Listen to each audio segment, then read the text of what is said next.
인테리어 교육은 홍쌤.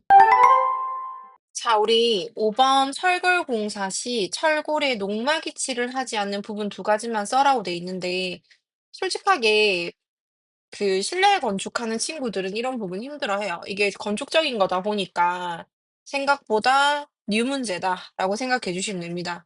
건축에서는 쉽지만 실건기 관연도 문제에선 나온 적이 없다. 제가 철골 구조가 뭔지에 대해서 한번 요렇게 해서 사진을 조금 첨부해 놨는데요. 여기 보시면 철골을 가지고 이제 공사를 하는 경우입니다. 저희도 간간이 실내에서 철골을 가지고 뭔가 지지대를 받친다거나 조금 더 이제 만들어낼 때 요거를 쓰긴 쓰는데요. 우선 철골 구조물 같은 경우에는 내구성이나 구조적 안전성을 확보해야 되기 때문에 요런 데다가 뭘 하냐면 농막이칠, 그러니까 방청도료라고 하거든요. 방청 도료를 녹이 쓸지 않게끔 우선은 입혀요. 왜냐하면 녹이 쓸 수 있기 때문에. 철골 특징은 특성상 산소라든지 아니면 수분이라든지 이런 것 때문에 강제가 부식이 일어난단 말이에요. 그러면 구조물의 수명이 떨어지겠죠. 그쵸? 그래서 그거를 방지하기 위해서 방청 도료, 그러니까 녹막이 칠을 합니다. 그런데 자, 거기에 지금 녹막이칠을 하지 않는 부분 두 가지만 써라고 했잖아요. 저는 우선 세 가지를 써 놨는데요. 콘크리트에 매립되는 부분입니다. 콘크리트에 매립되는 부분 같은 경우에는 강제와 콘크리트가 일체화되면 두 재료 사이에 강력한 부착력이 필수적인데, 페인트 도막이 부착력을 심각하게 저하시키는 기능을 해요. 그렇기 때문에 콘크리트에 매립되는 부분은 녹막이칠을 하지 않는다라고 생각해 주시면 됩니다. 왜냐면 우리 안전해야 되니까. 자, 그리고 철골 조립에 의해 맞닿는 부분, 그러니까 면과 면이 맞닿는 부위겠죠. 철골을 조립할 때 면과 면이 맞닿는 부위들이 요런 데 생기겠죠? 그쵸? 이렇게 생길 거예요.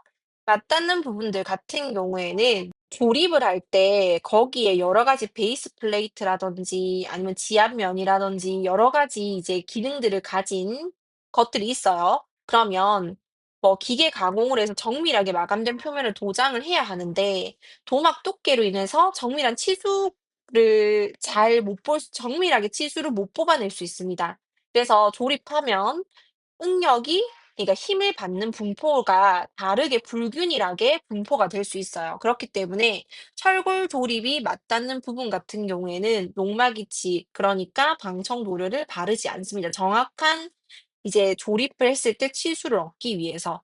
그리고 현장에서 용접하는 부분이라고 되어 있는데, 용접 같은 경우에는 현장 용접 부위는 양측 각각 두 개를 가지고 붙이겠죠. 그쵸? 그랬을 때 각각 두 개를 가지고 붙였을 때 양쪽 붙이는 면에 100m 이내 범위에서 얘네들을 녹막이치를 합니다. 그 안으로는 들어올 수 없다라는 거예요.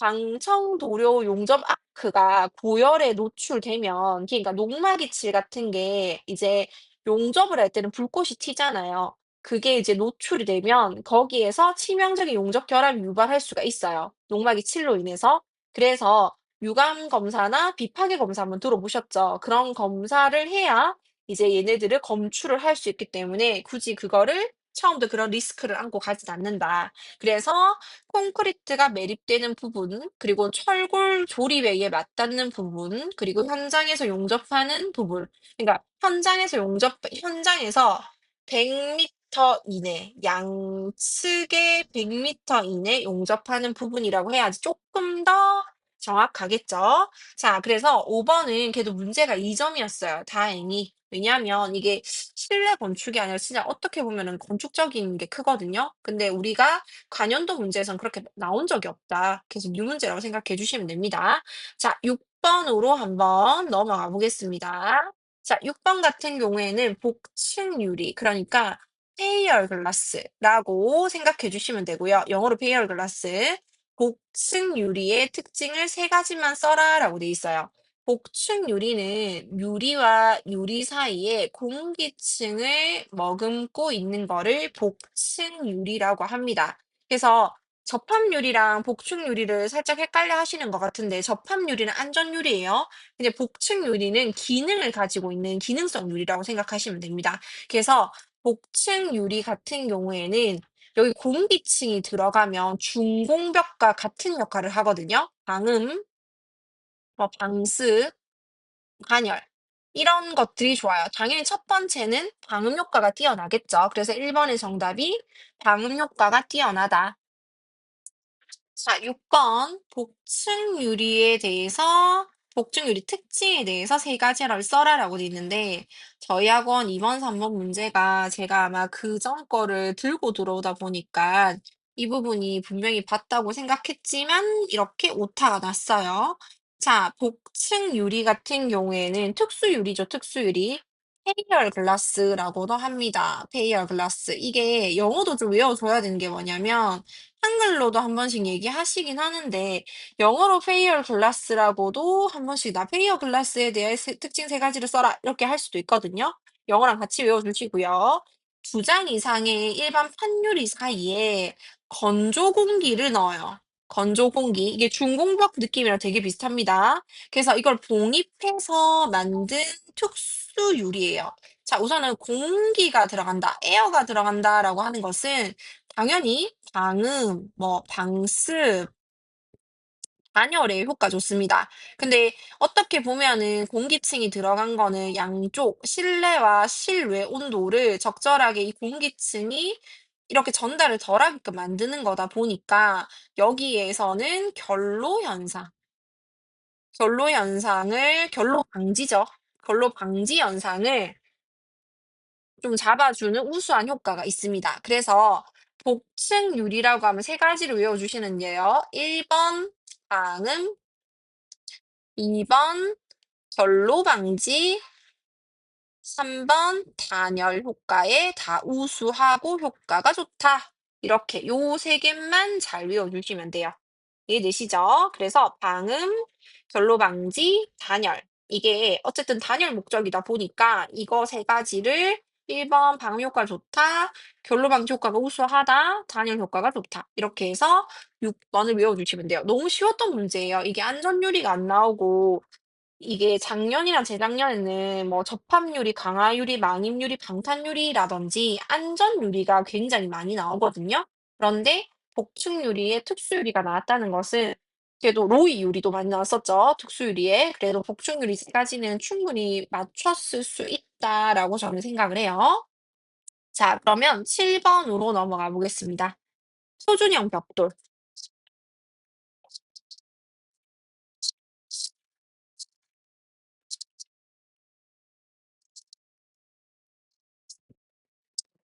자, 표준형 벽돌 천장을 갖고 1.5 블럭 두께로 쌓을 수 있는 벽 면적은 얼마일까요? 할증률은 고려하지 않는다. 뭐 적산이랑 공정표는 4점에서 6점 정도 하기 때문에 무조건 적산 부분은 놓치고 가시면 안 돼요. 간간히 한 번씩 버리시는데 절대 그러시면 안 돼요. 제가 생각하는 적산 문제는 거의 중학교 1학년도 안 되는 수학 문제 같거든요. 그래서 충분히 푸실 수 있습니다. 자, 벽돌 부분에서 외워야 하는 파트 같은 경우에는 표준형, 장려형 벽돌의 모르타르와 벽돌이 1 미터, 1 미터 곱하기 1 미터 제곱 안에 들어가는 0.5 블럭, 1.0 블럭, 1.5 블럭만 잘 외워 주시면 돼요. 자, 기본적으로 0.5 블록은 75, 149 얘네들을 두 개를 더하면 224가 1.5 블럭이 돼요.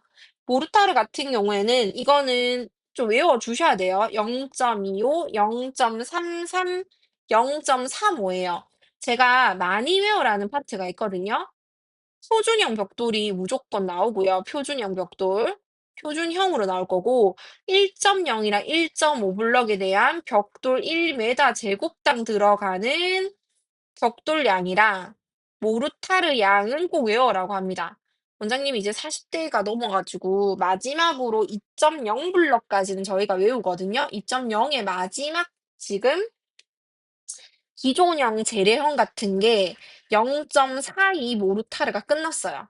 뭐 2.5 블럭, 3.0 블럭 가면은 0.44, 0.45라고 해서 재래형에서 나오는데 제가 42 살까지는 열심히 "내 나이다. 원장님 나이 외워라." 막 이런 식으로 얘기했거든요.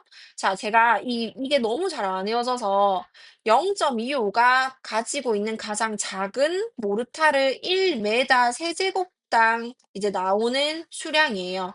그래서 0.25를 표준형 벽돌 0.5 블럭부터 외워주시고요. 그리고 1.0 블럭이 0.33, 0.35 이렇게 순차적으로 외워주실 때 지금 공부하시는 나이대들이 뭐 요 나이에 좀 걸려있다 하면 내 나이네, 뭐 1.0이네, 요건 내 나이네, 1.5네 이렇게 해서 좀 나이로 외워줘라고 얘기해요.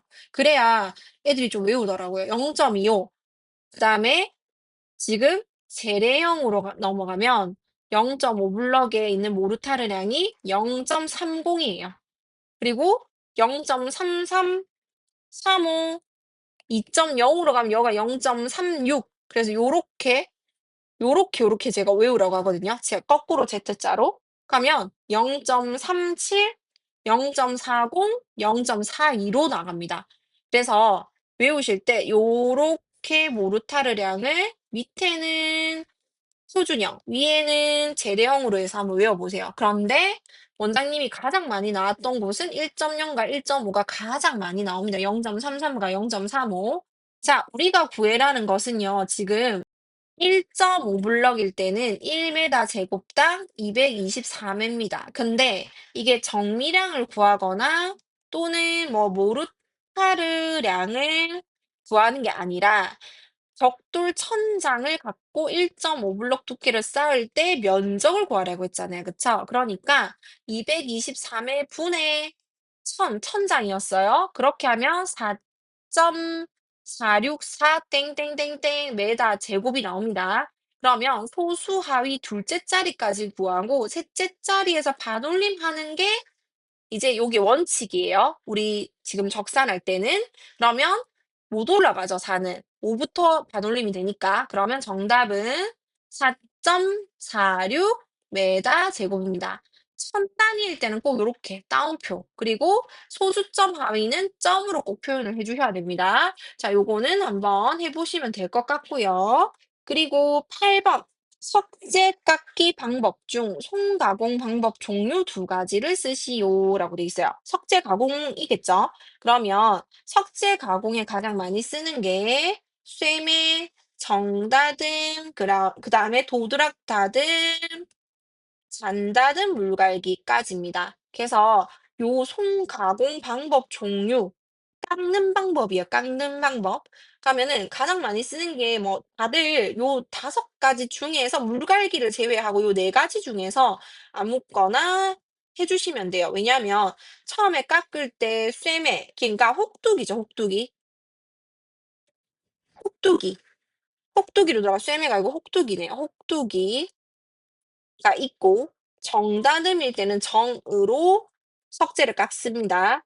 도드락 다듬일 때는 도드락 망치로 하고요. 잔다듬은 날망치로 깎아내요.